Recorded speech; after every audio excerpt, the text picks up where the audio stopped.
My dear students, welcome to this series on mathematics. Today, we are going to look at the chapter called Numerical Methods, also known as Iterative Method. You're going to study that in grade 12. Now, if I ask you, solve the equation x squared minus 5x plus 6 equal to 0. I give you exactly 30 seconds to do that.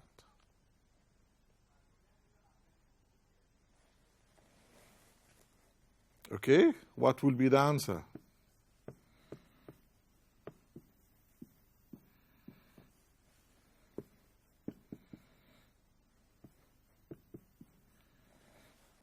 So x equal to 2 and x equal to 3. Now, which method did you use?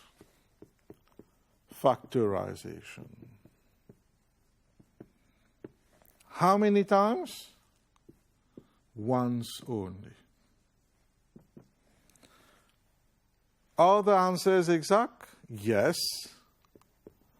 Answers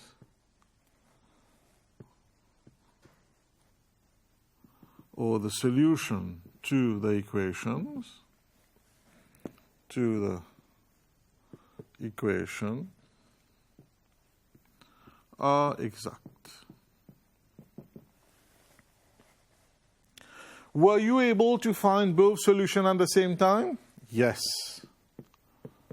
We obtain both solutions at the same time. Isn't it fantastic?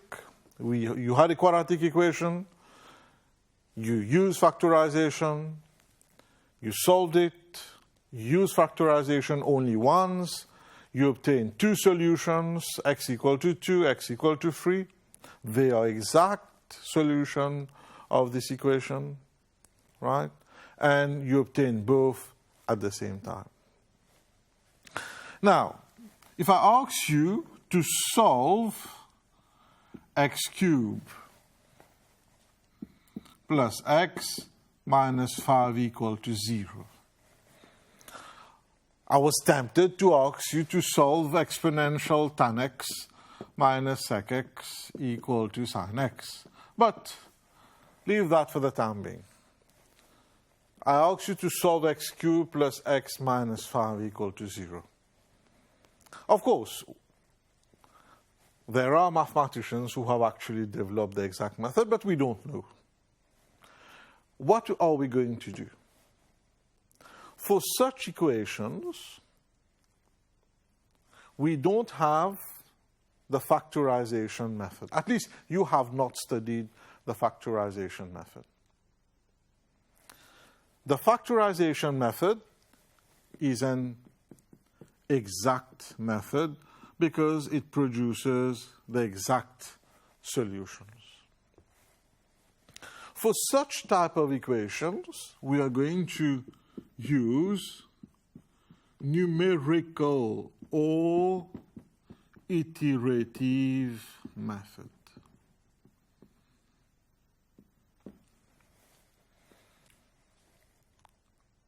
Now, before we look at what is a numerical method, let's see its advantage. It can potentially solve any equation.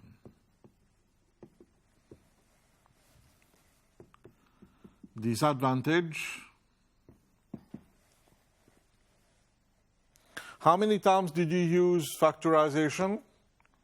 Once only. Here must be used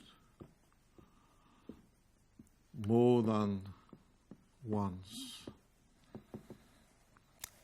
3 times, 4 times, 5 times, 6 times, 8 times to obtain one solution only. What does that mean? if the equation has two solutions, then you will have to use that method several times to obtain the first solution. Start using it again several times to obtain the second solution. One solution only at a time. Third, most of the time, the solution is not exact. Most of the time, the solution will not be exact. It will be an approximate solution that you will have. Fourth, I know you will laugh at this one. It may not produce the solution.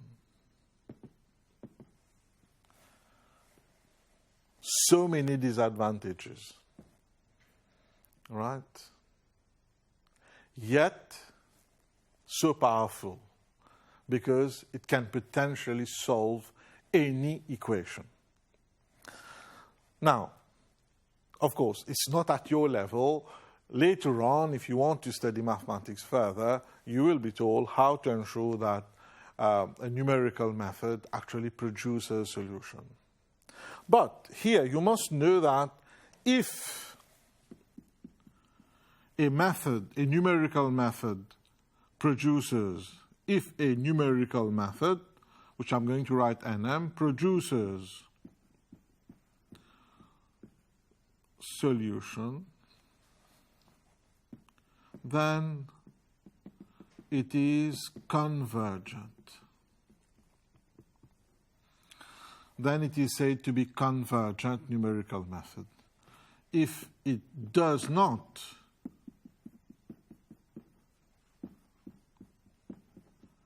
produce a solution, then it is a divergent solution, divergent numerical method. Convergent numerical method and divergent. Now, the last disadvantage.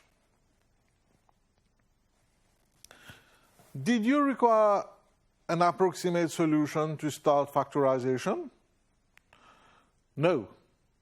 Here, you must start with a rough solution.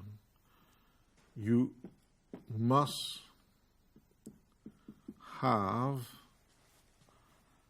an idea of the solution to start using the numerical method.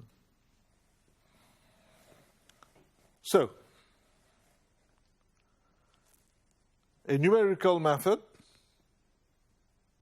rarely produces exact solution. Most of the time it's going to produce approximate solution.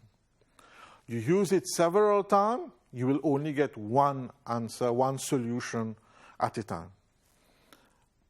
The solution, it may not even produce a solution. If it produces, then it is called a convergent numerical method. If it does not, then it is called a divergent numerical method.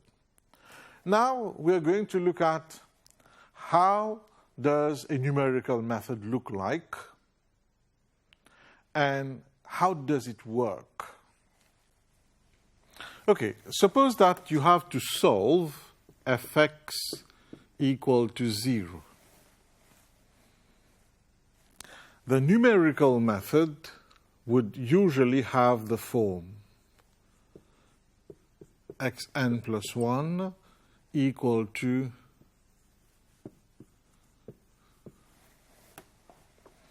this is how a numerical method looks like. There's only one x on the left-hand side with the index n plus 1 and all the x on the right-hand side. What is n? N is a number of times the numerical method is used. What does that mean, therefore? If n equal to 0, we have x naught.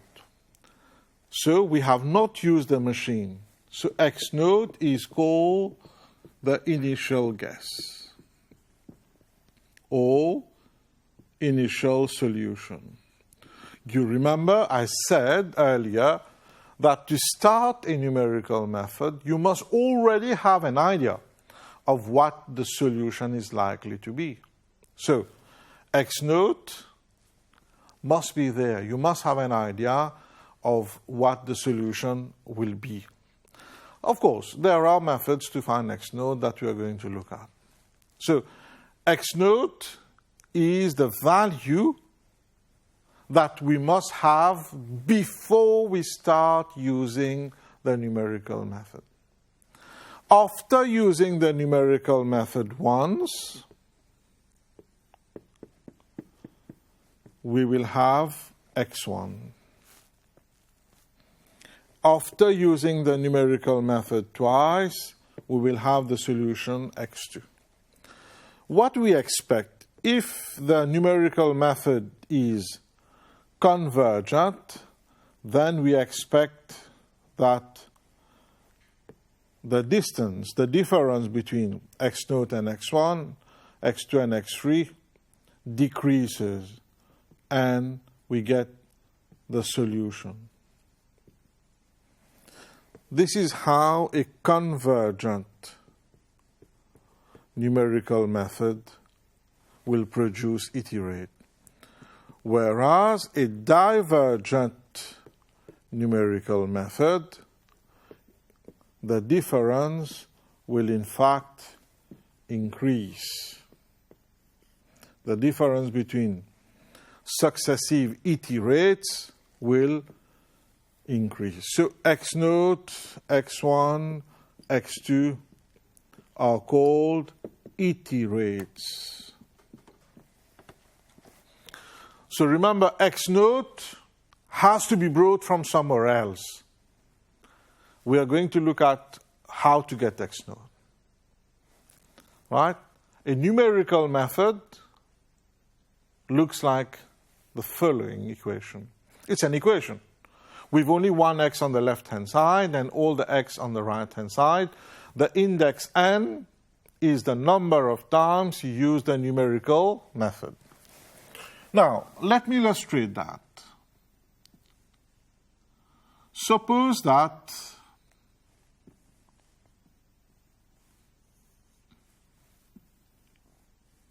this is the numerical method.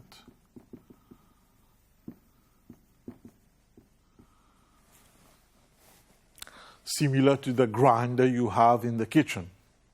Now, just taking the example of a grinder. You are cooking any recipe, just switching on the grinder, will it produce something? Of course not. You must buy from the shop the ingredient. That's the x naught. That must come from outside. It's like the ingredient that you must buy. After cleaning it, you will put it in the grinding machine in order to produce the first solution. So x naught is like the ingredient you bought from the shop. Then we apply it to the numerical method to produce our first iterate. At this stage, we ask ourselves, is x1 equal to x naught to the required number of decimal places?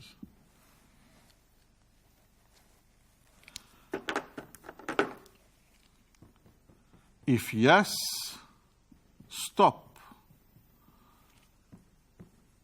We say that the solution is x1. We stop here. That is, if there is no difference between x1 and x naught to the required number of decimal places, you declare the solution to be x1, and we stop here. That's the answer, final answer. If no,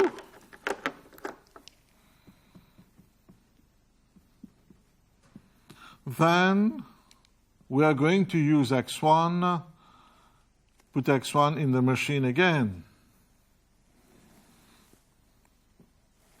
What comes out? x2. What comes out is x2. What are we going to do? Same. Is x2 equal to x1? Of course, to the required number of decimal places. Yes. If yes, what do we do? Stop. Solution is x2. If no, then we take the x2, plug it in the numerical method to produce x3. So you see, this is what I said, that you've got to use the numerical method several times, and only one solution is produced at a time. If the numerical method will produce a solution, what will happen? The difference between the iterates will decrease. It is a convergent numerical method. If the difference increases, then it's a divergent numerical method. So, what are we going to do now is to find the ways we can find the value of x naught. Remember, x naught comes independently of the numerical method. Let's take our first example that we started with. If I ask you to solve x cubed is equal to 5 minus x. X cubed plus x minus 5 equal to 0. Now,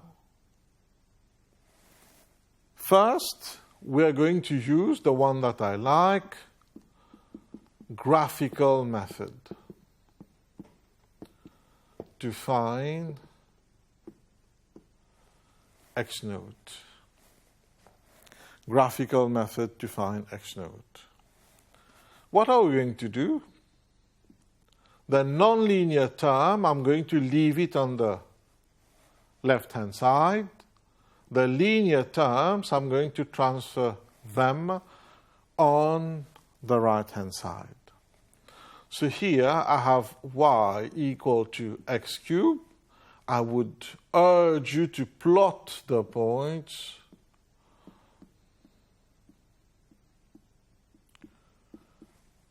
And here I have a straight line. Again, I urge you to plot the points 0. If I replace x by 0, 5 minus 0. If I replace x by 2, 5 minus 2 is 3. So, and we plot these points on a graph paper. If you plot these points on a graph paper, you will see that this will be the graph of y is equal to x cubed, and this will be the graph of y is equal to 5 minus x. Now, we want to find this value of x. So, here, if you plot it on a graph, you can find x naught to be 1.5. Now, so, how do I use graphical method to find x naught?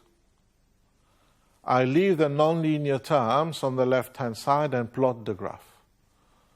I transfer all the linear terms on the right-hand side and I plot the graph.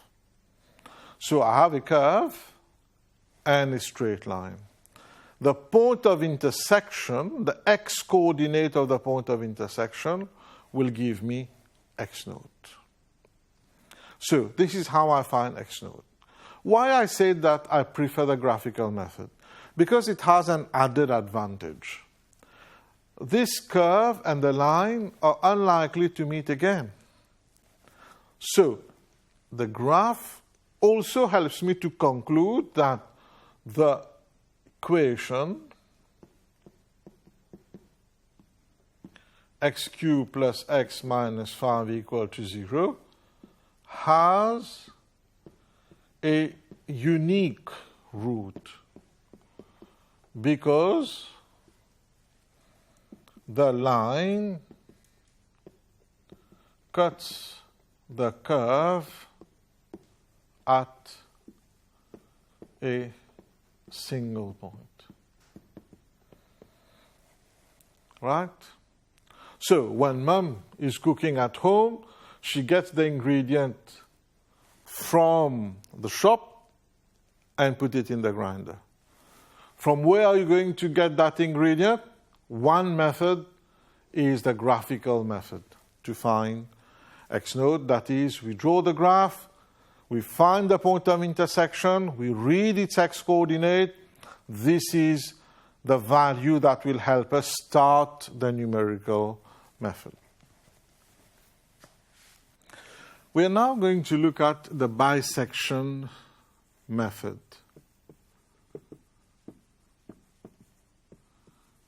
To find x naught. Now, before I do that, what does it mean to solve fx equal to 0?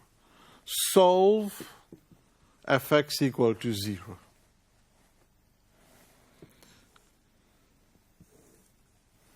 It means, if I want to do it graphically, I plot the graph of y is equal to fx. And here at this point, we all know on x-axis y is equal to 0. So what happened? I get fx equal to 0. This is the root or solution that I'm after. This is the value of x I'm looking for. Now, assuming that the curve is continuous, as it is here, this is the value of x I'm after. If I take a value of x before the root, that is, I take x to be equal to a, how will I find y? I replace in the equation, so this becomes fa. So the y coordinate is fa. If I take another value on the right-hand side,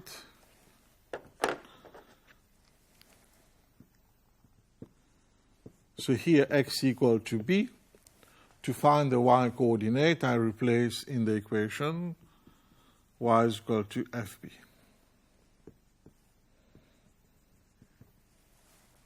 So this is fb.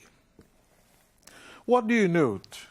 If the curve is continuous and the root lies between a and b, if the root lies between a and b, fa must be negative. If fa is negative, then fb must be positive. Or if fb is positive, is negative, then fa must be negative. So fa and fb must have opposite signs. So that's the first rule. If the root lies between x equal to a and x equal to b, then fa times fb will be a negative value.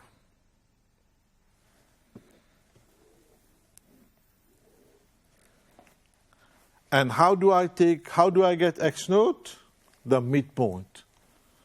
A plus B divided by 2. Let me take an example.